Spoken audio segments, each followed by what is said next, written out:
The Hughes house was really state-of-the-art for 1953. Howard loved Las Vegas, so they had to break the one seal and then another seal and then get into the house. Do you ever have girlfriends here? It seems that he was disengaging from Hollywood. You let him keep your jewels. We take the cash. This is famous from Casino, the movie Casino. This is an important piece of Las Vegas history.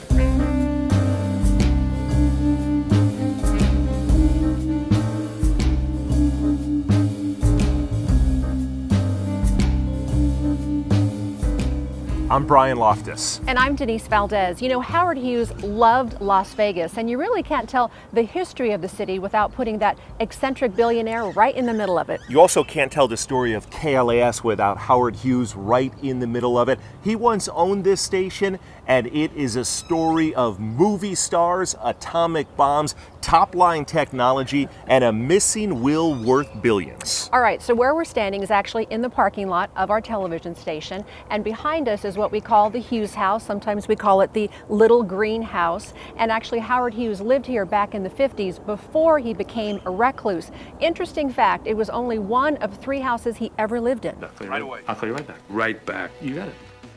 The house was used for a scene in the famous Las Vegas mob movie Casino, which tells the story of Las Vegas mobsters Lefty Rosenthal and Tony Spilatro, played by Robert De Niro and Joe Pesci. Now, in the movie, it was used as the home of the character portrayed by James Woods, and it was seen when Sharon Stone's character runs off to LA with him. Helping us tell the story is George Knapp, of course, has worked at 8 News Now for decades, and Bob Stoddall, a legendary newsman, anchor and news director, and just about every job you can have at a news station. He now sits on the Historic Preservation Board. So both Bob and George are really just lifelong students of history. So they're going to tell us the story of the Hughes house from the very beginning, from the 1953, because that was the year that Hughes fell in love with Las Vegas and leased this house. This is a transition point in his life, coming in and staying at the greenhouse. When was he actually here? Started in the spring of 1953 and left 8 or 9 months later in 54. But he lived here. He was staying here. He was staying here, and you could tell he was staying here because when it was opened, there was a loaf of bread, half eaten. The cabinets were filled with these little cereals, Post cereals, Roy Rogers little things. So this is where he slept and he ate, had breakfast in the morning, or whatever his morning, could be. What was going on in Hughes's life and in the world at that time? Well, in 1953, we had just ended, so to speak, with an armistice of the Korean War, and that was in July of 53. That had been going on since for the previous 2 or 3 years. We're right in the middle of the Cold War. And Hughes, at that moment, while he was in this house, was still thinking about building a defense plant in southern Nevada, right where Summerlin is now, because he owned all that land that he bought in the mid-40s, about 1942 or 43, 44. And he wanted to build a defense plant there. He started creating and having written a movie about Las Vegas with Jane Russell and Vincent Price. And that premiered in February of 1952 here in Las Vegas. Had been shooting for the previous 12, 18 months. So he had really refocused his life into Las Vegas. He liked Las Vegas. He liked, in the sense, the small town of it, other than there was the entertainment and the casinos that he could quietly go in and wouldn't be bothered. Where in Los Angeles, he didn't feel comfortable doing that. It was designed nicely. We have it in 1949. 2 good-sized bedrooms, 2 bathrooms, large living room, decent-sized kitchen, and this dining room area. It was a good-sized house. The Hughes house was really state-of-the-art for 1953 because of what Hughes wanted.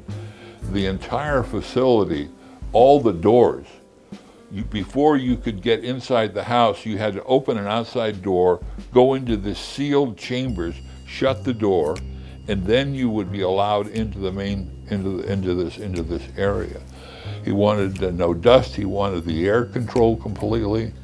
And it was cutting edge for its time then. It was, the whole house, they say, was cutting edge. Everything from the telecommunication to the air conditioning unit to the kitchen.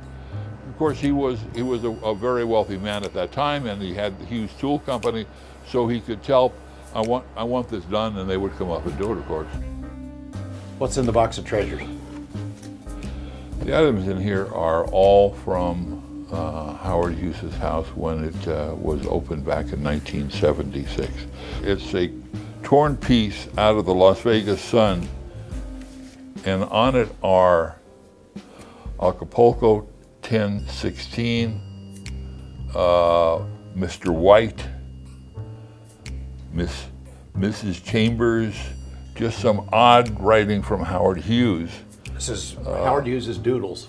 And then it has 35, 198, 10, $85, 5 units. Just a wonderful piece of what was Howard Hughes thinking when he did this, because he tore it out. He wanted to save it, so he tore it off out of the Las Vegas Sun. So that's just a great piece of mystery. Inside, Howard Hughes had state-of-the-art, largely because he had a hearing problem. So all of his telephones had specially built wooden box amplifiers, and from that he would then plug in a headset. This is one of the headsets. There were 5 of the headsets with each of the wooden boxes, each of the phones that were here. Whichever room he was in, he would have a headset. So he would unplug one and leave it there and go to the next room or the bedroom. What did he use this room for? When we were first in this room back in 1976, all the windows were covered, and this was the viewing room, the projector room. A screen was there, and if I remember right, the screen came down from the ceiling. It was during the period that he was here, so it's 53, late 53, early 54. These were Howard Hughes's potentially future toothbrushes, pro-tufted, pro-prophylactic, a nylon, prophylactic, bristles of DuPont nylon, and a comb. And then there was, next to that, there was a palm olive. So all of this stuff has been and will be assigned to the Nevada State Museum here in Las Vegas for future generations. And my favorite piece, and this was one that was given to me by Mark Smith, it's a telephone book from the Wilbur Clark Desert Inn. Of course, Hughes wanted to be close to the Desert Inn, and it's from April of 1953. It's the month I was born. So this is the Southern Nevada Telephone Directory, and it's just got this beautiful cover from Wilbur Clark's Desert Inn. So these items will all are going to be assigned to the Nevada State Museum. Next, we dig into the records. I did have to go through all of the microfiche and try to locate, these documents and make sure I was getting everything right. The Clark County Assessor helps us trace the history of the Hughes house.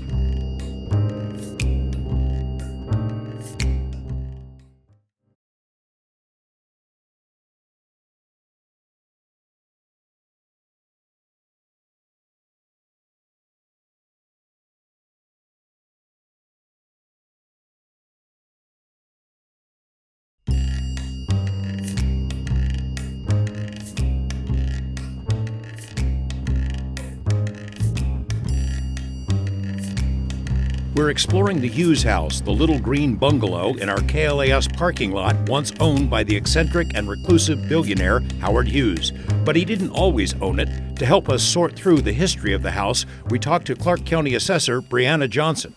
And of course, I have the old drawing, and of course, as you can tell, it's hard to see, but there is the old drawing of what this looked like when it was here. Yeah. We're trying to put together the definitive history of what we've always called the Hughes house. What did you dig up and what did you find? Okay, well, let's talk a little bit about that. What I was able to find out is that this house, which is the Blair house, the assessor's office has on record that it was built in 1951, and then it looks like in 1955, James and Beatrice Fulcher purchased the property from leasehold funding, and then they also at the same time deeded it over to Blair House Inc. Those two, James and Beatrice Fulcher and Blair House Inc., were the same. They were the same people.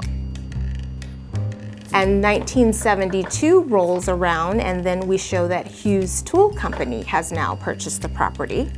And then in 1978, and still the current owner is KLAS.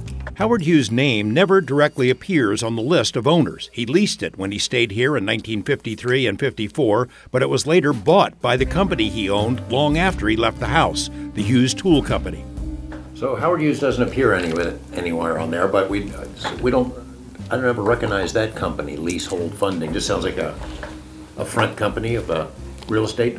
Possibly, yeah. Not sure who that was back then.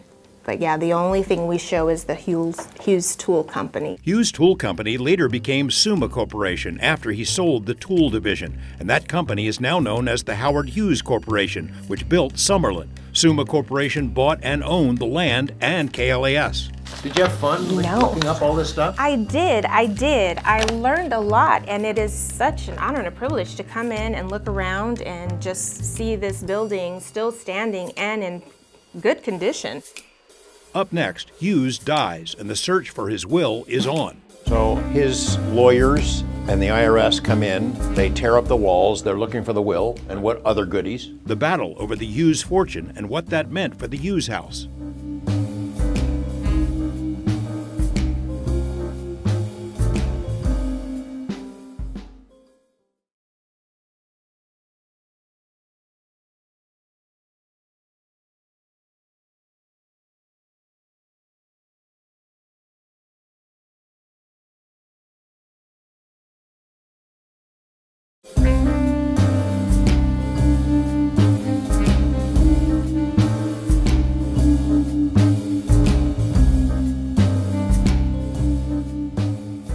We're exploring the story of the Hughes house, the green bungalow in our parking lot. Former KLAS news director Bob Stodahl describes to me the scene after Hughes passed away.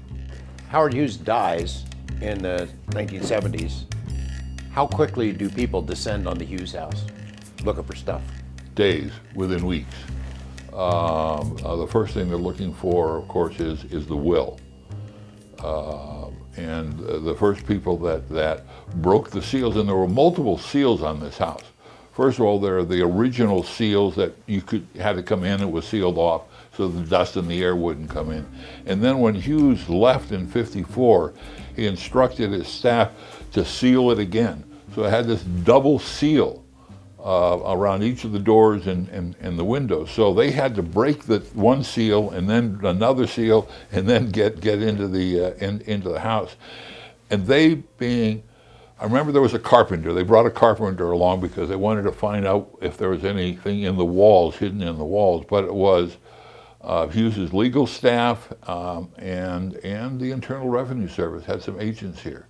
And so they knocked on any hollow spot, ripped it off, literally ripped it off. I mean, there are just pieces of plywood and wood all through the house. And over here is where they had a hollow spot, and they jackhammered in this doorway here because there was a hollow spot there. And as soon as they started jackhammering, they realized that this was a door or safe. So why were they looking for the Hughes will? Because when Howard Hughes died on April 5th, 1976, he didn't leave one. His vast fortune was up for grabs. That is, until a mysterious document surfaced, leaving a chunk of his money to a man named Melvin Dumar, and more to the Mormon Church. Dumar says he was on his way to Los Angeles in December 1967, driving across the Nevada desert, just past the Cottontail Ranch brothel, when he spotted a disheveled old man on the side of the highway. He was laying in the middle of a dirt road right off the highway, about 100 yards or so off the highway. When I found him, I thought I'd found a dead body. And so I picked him up and put him in the car and took him to Vegas. What happened? He gave the man a lift into Las Vegas and chuckled at the passenger's wild claim that he was billionaire Howard Hughes. The story of that fateful drive was told later in an Oscar-winning film, Melvin and Howard.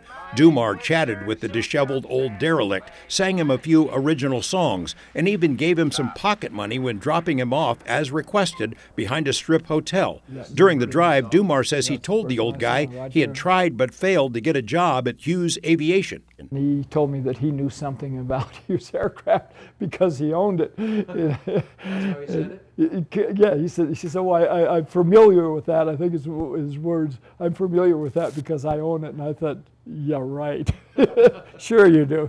You look like a bum. I thought you'd be somebody from Skid Row. That was my impression of him. After a frantic search for the will proved unsuccessful, Dumar says someone showed up at a gas station in Utah and dropped off the so-called Mormon will, which left 1/16 of Hughes' fortune to Melvin.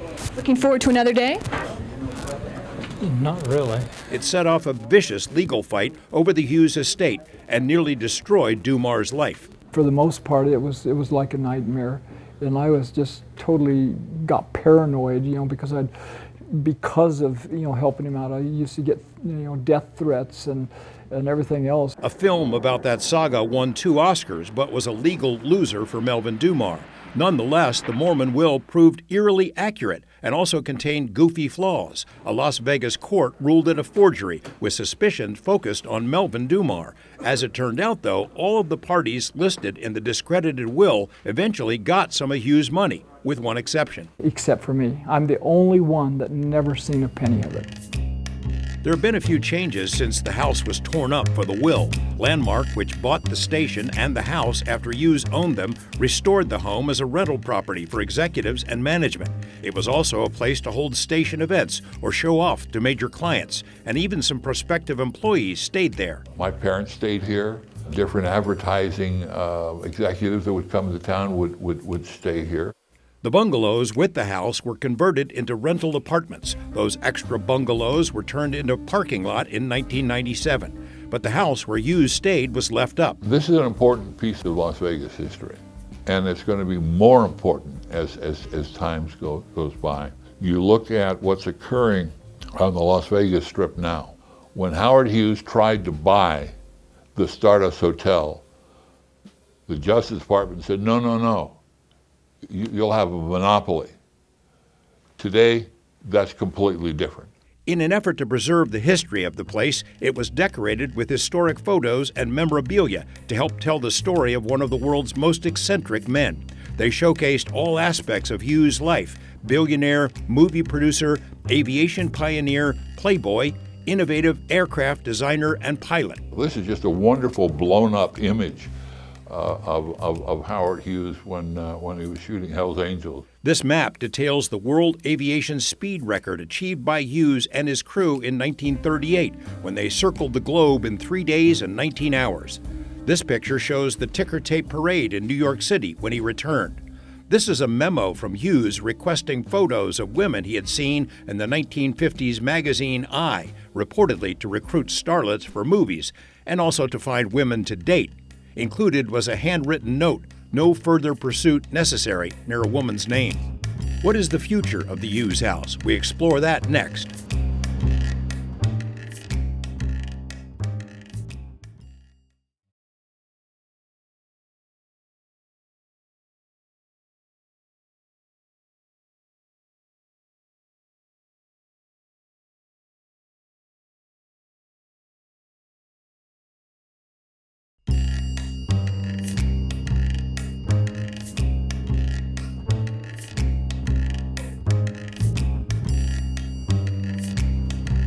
What should happen to this house? I mean, there have been stories over the years about plans to tear it down or move it. I mean, it seems like its value is being at the place where it really was used by Hughes. Well, the value of any historic structure or property diminishes historically when you move it from its original site. That said, it has been done several times successfully in Las Vegas. We're able to move the railroad cottages built in 1910. Several of them have been moved to the Las Vegas Springs Preserve, and we put them on lot sizes identical to the lots that were in 1910, and the insides have been preserved. So the last step is destruction, and that this house should not be destroyed. Between keeping it in place and moving it to a safe and secure place, I would prefer that this house stayed where it is. So George, there's a lot of stories about how this house was kind of passed down. I know, Hughes only lived there for about a year, but then when they opened it, there was all this stuff inside. Yeah, there's a lot of cool stories. Up on top of the house, there was a spruce goose weather vane that stayed there for years without anybody noticing it. The closets inside the house were packed with suits. There was food left on the tables as well. It was as if Howard Hughes planned to come back at some point. He sealed the whole thing, and it stayed sealed for 22 years. Whether that food was edible remains in question. Now, you've probably seen the house in many a live shot we've done over the years, things like wrapping up your pipes in the winter, but there's a whole lot of history wrapped up in here. And George, we thank you for getting to the bottom of it. Yeah, the I-Team has birthed many stories in that building, I'll tell you.